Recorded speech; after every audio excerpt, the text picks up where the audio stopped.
Hey there, fellow maker, welcome to the shop. We have a really special project today. Now, it's not sponsored, but we were hired to do a job. Our buddy Frank over at Thingergy Inc down in LA hired us to build something for a big project that they're working on. Frank and his incredible team down there were hired to make 5 full-size statues from Borderlands 4. There's a new game coming out, of course. This is a huge task, so Frank hired a ton of people. I think 50 people in total ended up working on this thing, including me and Britt.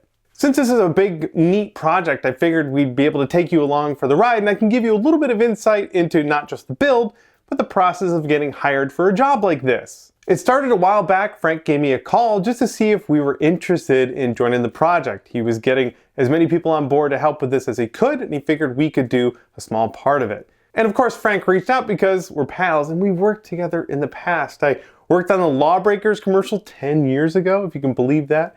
We even did a thing for Honor with him, and even Evil Ted feels like a million years ago.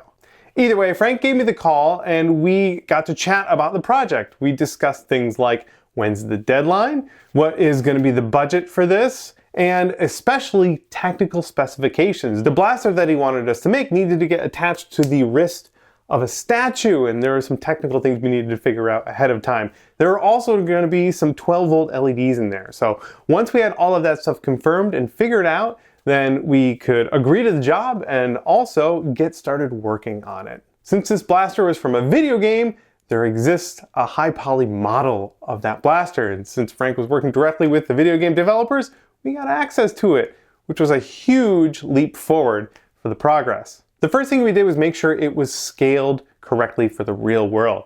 Now, Frank modeled an internal aluminum frame armature for this thing so we could attach it to the statue, and he sent us that 3D model so we knew that was set to the appropriate scale. Britt was able to take the high poly model and adjust it so that it would be exactly the right scale for our frame. Even though this 3D model visually looks perfect, there's a lot about it that needed to be changed before it would be 3D printable. Some of the 3D meshes had holes in them. Those needed to be filled so that they would be considered manifold and would print.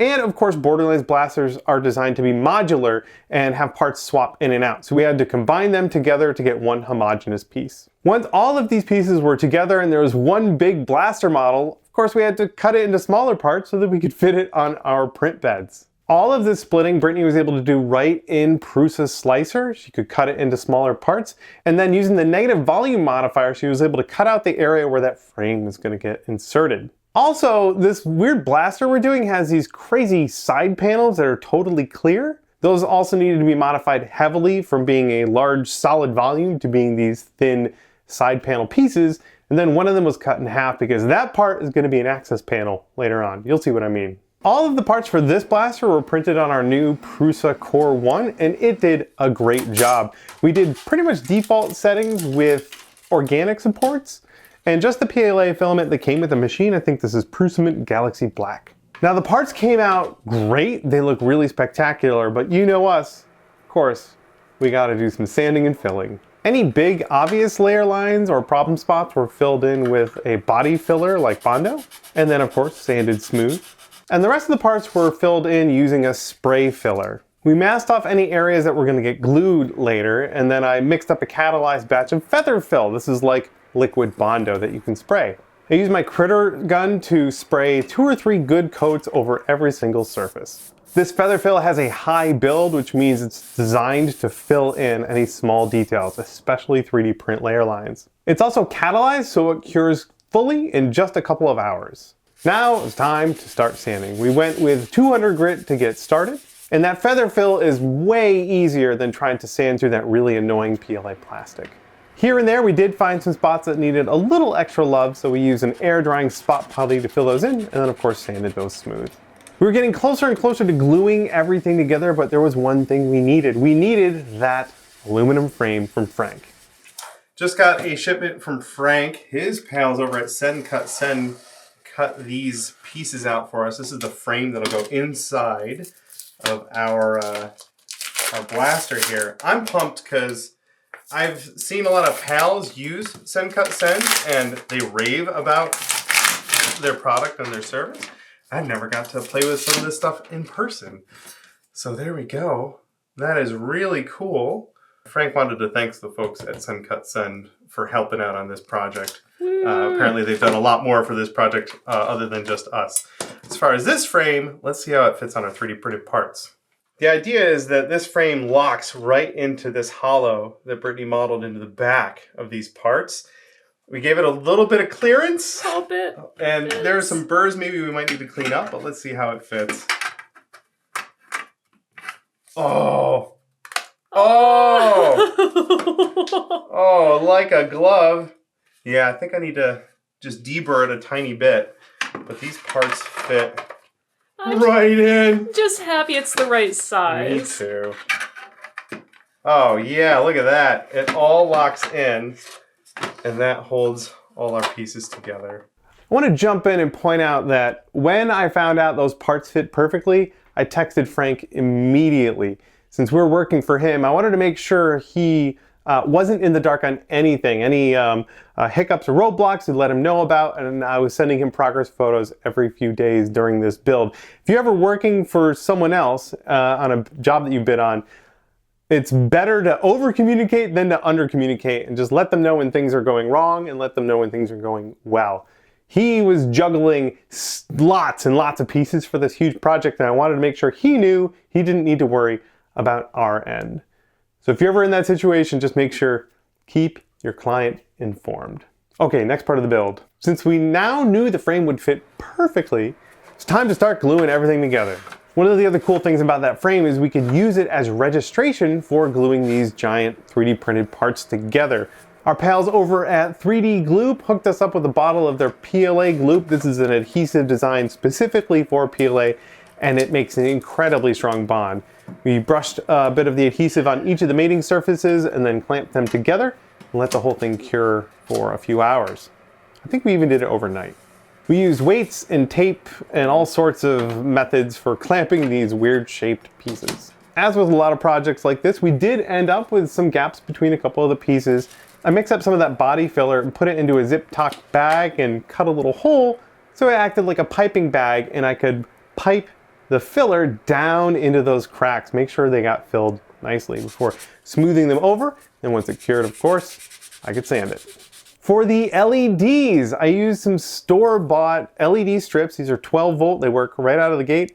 I wired them together and glued them to little plastic frames that I was able to slide inside our 3D printed parts so that they lined up with holes in the blaster. I then cut a channel through the inside of the 3D printed part so that we could run the wires along the inside of the blaster, and they can poke out at a spot near the wrist where it'll connect to the statue. After confirming the lights definitely still work, then we went and glued the entire blaster together. We put one side on the other side, glued it with gloop and epoxy, and let the whole thing cure, of course, before filling and sanding more of the seams, which is a lot of what we did on this project. To prime this thing, I used a catalyzed primer. Again, you mix in a catalyst and you have a couple hours to spray it before the whole thing cures. Everything got 2 or 3 good coats of this primer to fill in any of the remaining imperfections. And then, you know it, we sanded it one more time. This time we started at 400 grit and did a bunch of wet sanding over the whole thing until it was as perfect as we could make it. The removable panel. That's so we can access the frame later. I installed a little tab and some magnets so that this part can be popped on and off whenever that inside part needs to be accessed. Finally, we were happy with the finish on this thing. It was time to start painting, so I wiped everything down with a degreaser and got my airbrush out. I started by painting the entire thing black. This was almost like a primer layer, and I let that dry completely overnight. And then we added all of the other colors. This was done by doing a ton of hand masking. We used some good masking tape and also some big sheets of paper to cover the wider areas. Then we'd spray on the next color, like that lovely teal green. Let that dry overnight, peeled off the masking tape, and then did it all again. We spent a few days doing each of these layers of paint, really taking our time.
Once all of the layers of paint and the decals were sprayed on and dried, we clear coated the entire thing using a catalyzed clear coat.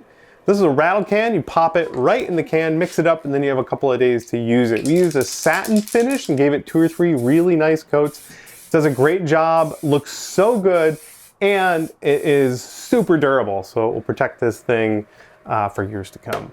Now, Frank's team is going to do all the final weathering on this thing, but I wanted to do a little bit before we sent it out the door. I again used my airbrush, but I used a flat black paint, and I would just spray it down into the details and crevices before wiping most of it away. Since we had that clear catalyzed coat, I could even use isopropyl alcohol to wipe off any errant paint that I don't want. The blaster has some small clear panels. Those were cut out of acrylic just by hand and glued onto both the side of the scope and the front and rear lens elements of the scope. Again, just flat acrylic plastic that was epoxied into place. Similarly, the LEDs needed to get covered in something. I cut out some small pieces of translucent acrylic, and those were super glued over the LEDs. This diffuses the light, makes it look all glowy. To fill in any light leaks, I used some black acrylic paint and just did a light wash over those lights to fill in the edges. Oh, remember those really neat clear side panels? Frank's team actually 3D printed those, of course on a resin printer with a really nice transparent resin. Then they used a catalyzed gloss clear coat over those things and mailed them to us, and they look incredible. They look really, really good. I made sure they were as clean as possible before very carefully putting on just the lightest amount of epoxy and gluing them into place. This part was pretty nerve-wracking. It was also right at the end, but we took our time and everything turned out great. The very last step was to put some pins in the scope and epoxy that mamma jamma right into place.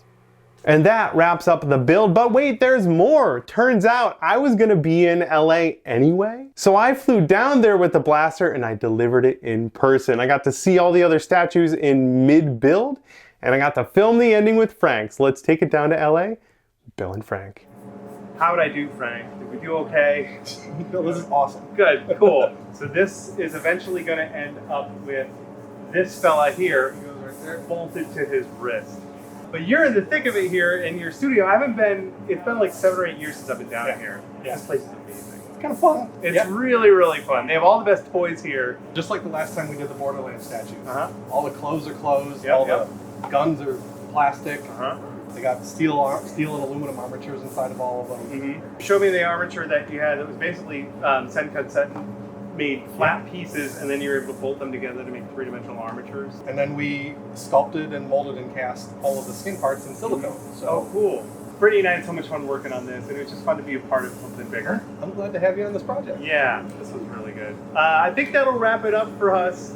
Thanks for hiring us, Frank. Yeah. Great. Thanks for letting me cosplay as Bill Durant. You got it. Oh my God, is that Frank Ippolito?